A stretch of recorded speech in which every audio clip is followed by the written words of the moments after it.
Hello and welcome to Magatora 96, and today we're going to talk about that time I got reincarnated as a slime.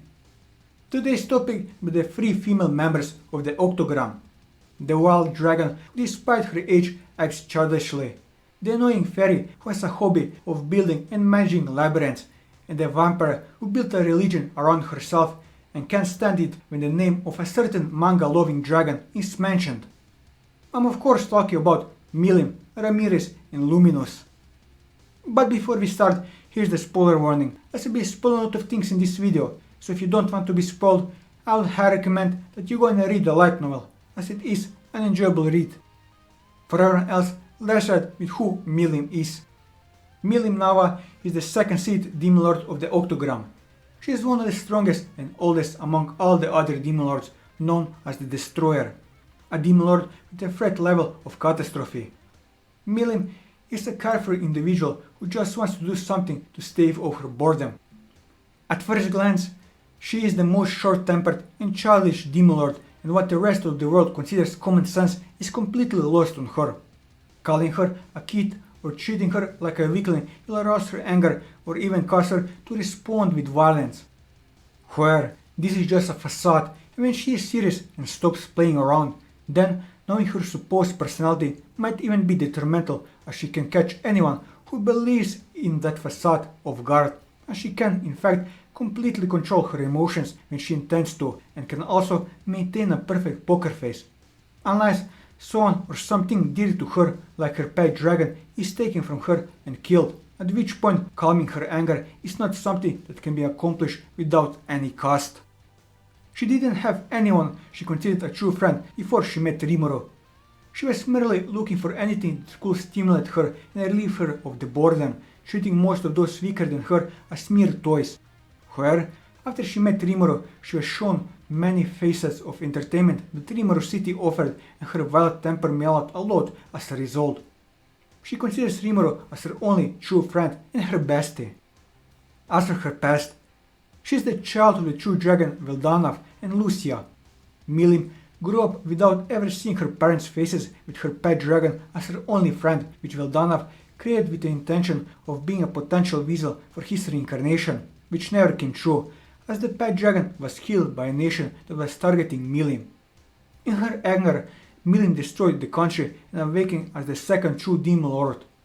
Furthermore, her overwhelming fury caused her to lose all sense of reason and consciousness, prompting Gaia Crimson to fight her in an attempt to stop her rampage.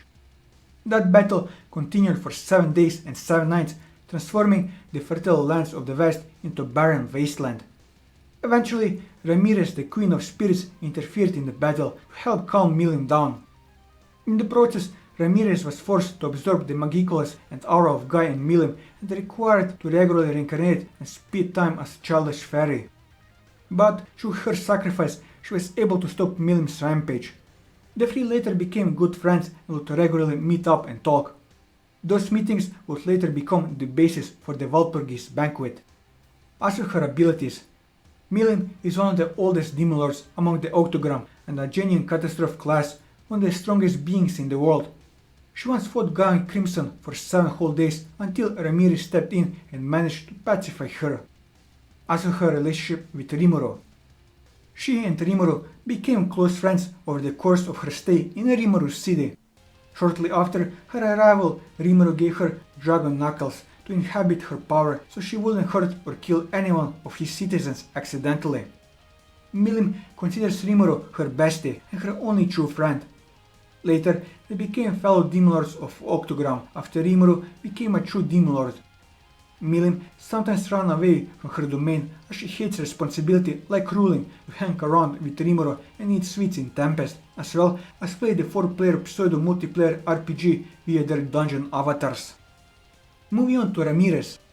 Ramiris is one of the first generation of demon lords alongside Gaia and Milim, the 3rd seed of the Octagram and the manager of the labyrinth. She is also the hero's guide, set to bestow divine protection on heroes. She preserves the balance of the entire world. She currently resides in Tempest. Ramiris is a pleasant person. Though one doesn't feel a shred of Demon Lord's dignity from her, she is nonetheless a pleasant person. Also, she's completely oblivious to her complete lack of presence. Without listening to others at all, she just says whatever she feels like saying. She's a ridiculous free-willed individual. She acts a little smug due to her being the elemental queen and the demon lord, but has no problem in helping Rimuru after finding out why he went to the labyrinth. As for her past, thousands of years ago, Milim awakened as a demon lord at the same time as Guy due to her pet dragon being killed by some country. In her anger, Milim destroyed the country and awakened as a true demon lord. Unconsciously, she fought with Guy. The battle continued for 7 days and 7 nights, transforming the bountiful lands in the west into a wasteland. Eventually, the battle concluded. Milim regained her consciousness, and as the battle ended, the one who returned her sanity was Ramiris. In the process, the ruler of the elemental, Ramiris, absorbed the evil magic of demons and the powerful aura of a dragon and began to change, transforming into a corrupted elemental. But she was able to stop Milim's rampage, and the three settled this dispute. The three were the first demon lords. They decided that each of the three would be different than the other two. One would pursue the ultimate skills, one would live as they pleased, and one would judge the world. Because their objectives were different, they could recognize each other. Once Leon Cromwell came to the dwelling of spirits before he became a demon lord. Ramirez thought manipulation had no effect against him. In fact, she was controlled instead. For Ramirez, who was only proficient in the illusion magic of spiritual magic variant, there was nothing else she could do. Therefore, she planned to have the golem become her arms and legs. With that, she then went out and lost to Leon, and had to help him out. He was researching on how to summon ghosts. Without a single clue, he had managed to summon a high-level fire elemental out of pure anger and then sealed the elemental away. Then he made an absurd request to summon a specific otherworldler. She told to him it was impossible. After the magic soldier, the dwarves and elves had researched together went wild. After they failed to use the heart, the spirit magic circuit from this research were thrown out. So the fairies picked up the shell that they have thrown out to modify and improve their golem. As for her relationship with Rimuru, their relationship started off rockily, due to Rimuru destroying her golem and looking down on her due to her cheeky attitude to him. Nevertheless, he still made a new golem for her in the form of Beretta for compensation. Because of that, she felt gratitude and became friendly with him to the point that she warned Tempest of its possible impending doom due to Clayman's plan at the Walpurgis banquet. She then joined Tempest and Rimuru, convinced her to create a labyrinth next to Tempest. After that, Rimuru employed her to manage the labyrinth as an attraction for Tempest. They had fun creating the labyrinth together. Along with Veldora and Milim, they also had fun together using avatars created by Rimuru to enjoy the labyrinth. Ramirez developed many kinds of research in conjunction with West, Kajin, Kurobe and the Dwarven brothers that would benefit Tempest, such as the demon dolls for the black numbers. She's eternally indebted to Rimuru because not only her wealth but her number of powerful subordinates and her personal power has skyrocketed. Moving on to Luminous. Luminous Valentine is a demon lord, the 5th seat of the octogram, and the true ruler of the whole empire Ruberus. She is the ruler of all the vampires and one of the oldest demon lords. Luminous is usually a haughty individual who basks in her superiority when sitting on her throne or when acting out her official position as a ruler.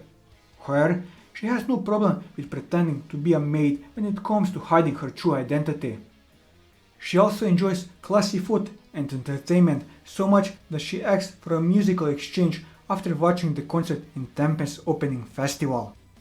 As for her past, she is the 5th to become a member of the Demon Lord Council. More than 2000 years ago, Luminous vampire country Night Rose was destroyed by Veldora. Thanks to Chloe's early warning, the residents were evacuated early. Over a few hundred years, she established Ruberus and became its ruler in the shadow, having Louis Valentine to pose as the ruler on her behalf. Over the age of 2 millennia, she became the best friends with Chloe and Hinata. As they disappeared from hero Chloe's body due to Chloe and Hinata being transported into the world, Luminous sealed the body away to prevent Chrono from rampaging. As for her relationship with her subordinates, Both Louise and Roy have been some of Luminous' oldest and most loyal servants in her thousands of years as a Demon Lord, the two having both served her since even before the founding of the Holy Empire Ruberos. The twins themselves have dedicated themselves to being Luminous' body doubles in both her empire and her seat with the Demon Lords Council, with Louis acting as the Holy Emperor Pope, acting as the leader of the supposed humanitarian nation and the Holy Church, and Roy acting as the Demon Lord Valentine, who replaced her seat with the Demon Lord Council. The twins themselves show active reverence and loyalty towards Luminous and follow her command to the letter. Luminous in return has shown a strong sense of attachment to the two. This is seen where Luminous revived and resurrected them after they were killed by Hinata, stating that she refuses to allow them to die and leave her alone. Later, she was noticeably upset upon hearing of Roy's permanent death and was saddened by her inability to resurrect him in time. She holds great respect for her and considers Hinata her right hand. She is very close to her to the point that she is always worried about losing her. As for her relationship with Rimuro, she is confused on her feelings towards him. She is somewhat envious on how close Rimuro is to Chloe, but on the other hand, they seem to have a mostly positive relationship. Luminous is however grateful that Rimuro mostly holds the damn lizard Veldora at bay and prevents any new rampages from happening. With this, I covered everything that I wanted to cover on Milim, Ramiris and Luminous. And that'll be all for this video. If you like this video, leave a like, leave your thoughts in the comments below, or subscribe to the channel for more manga reviews and One Piece content. And until next time, take care.